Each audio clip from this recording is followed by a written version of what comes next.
کا عنوان ہے صوفی ہند کے شعری کمالات۔ ہندوستان کی آن بان شان خلجی تغلق عہد کے معروف مورخ، شاعر و ادیب، عالم دین اور فقیہ، مشہور صوفی، ہندوی کلام کے موجد اور معروف غزل نمی دانم کی منزل بود شب جائی من بودم یہ ہر صورت سے بسمل بود شب جائی یہ من بودم کے خالق، صوفی ہند کے لقب سے ملقب ابو الحسن یمین الدین امیر خسرو دہلوی کی شخصیت فارسی، اردو اور ہندی کے محققین، اساتذہ اور طلبہ کے لیے کسی تعارف کا محتاج نہیں۔ یہ بتانے کی چندن ضرورت نہیں کہ خسرو ایک ترکی النسل تھے اور 1253 مطابق 621 ہجری میں پٹیالی کے ضلع ایٹا میں پیدا ہوئے اور بعد میں حضرت نظام الدین اولیاء کے در سے ایسے وابستہ ہوئے کہ انہی کے قدموں تلے ہمیشہ کے لیے ماو خواب ہونا نصیبہ بن گیا۔ مرزا غالب کے مطابق ہندوستان کے سخنوروں میں امیر خسرو کے سوا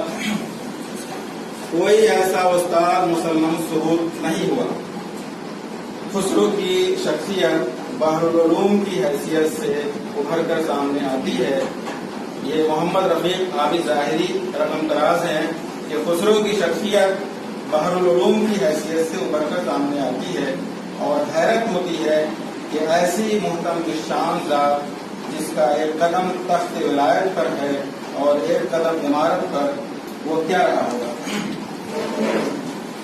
ذو انصاری لکھتے ہیں کہ 5 کے عدد کو امیر خسرو سے حیرت انگیز نسبت ہے، جسے آپ کو 5 زبانوں پر جیسے آپ کو 5 زبانوں پر عبور تھا، 5 فنون میں مہارت حاصل کی، 5 بادشاہوں کے درباری رہے، 5 تاریخی مثنویاں لکھی، 5 دیوان مرتب کیے، 5 اخلاقی افسانوی مثنویوں کا خمسہ تیار کیا، رسائل الاعجاز کے نام سے نثر کے 5 دفاتر مرتب کیے، 5 شہروں سے رشتہ رہا اور بطور خاص 5 ملکوں میں پڑھے اور پڑھائے جاتے ہیں۔ خسرو ہندوستان میں پیدا ہوئے، یہاں پلے بڑھے اور پروان چڑھے، انہیں یہاں کی ہر چیز سے انسیت اور محبت تھی۔ وہ یہاں کی مٹی، یہاں کے لوگ، یہاں کے جانور، پھل اور پھول، رنگ، نسل اور علم و حرفت، ہر چیز سے ٹوٹ کر پیار کرتے تھے۔ وہ ہندوستانی رنگ و نسل کی خوبیاں بیان کرتے ہوئے لکھتے ہیں، ہند را اے مدعی تانے بیتاری کی مزن، زن کے اندر ظلمت او آب حیون مدغمز، گو کا سی گویا سیر ہندوستان را عیب نیست، جملے عالم روز تاشر ان ثواب اعظم است۔ اسی طرح ایک جگہ ہندوستانی حسن کی خوبیاں بیان کرتے ہوئے لکھتے ہیں، وطن ہند را نسبت امین است، بہر یک منہ شان صد ملک چین است۔ خسرو کہتے ہیں کہ اسلامی عقیدے کے مطابق مرنے کے بعد جنت ملے گی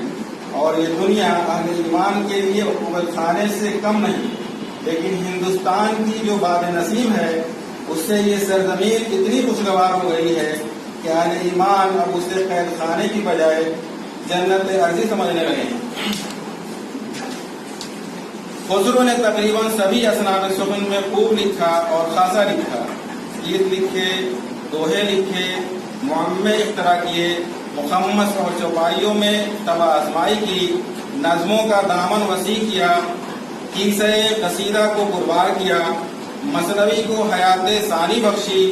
اور غزلوں کو وہ بلند افکار عطا کیے کہ آج بھی لوگ اس نقش پا کو پانے کی تودوں میں ہیں۔ آپ کی غزلیں برسوں سے حال و قال کی محفلوں کی زینت بنتی رہی ہیں۔ وہ کہتے ہیں کہ عاشق خواہ حقیقی ہو کہ مجازی، جذب و جنون اور مستی ناگزیر ہے، جس کے عشق میں جذب و مستی نہیں، وہ در حقیقت سچا عاشق ہو ہی نہیں سکتا۔ شکریہ۔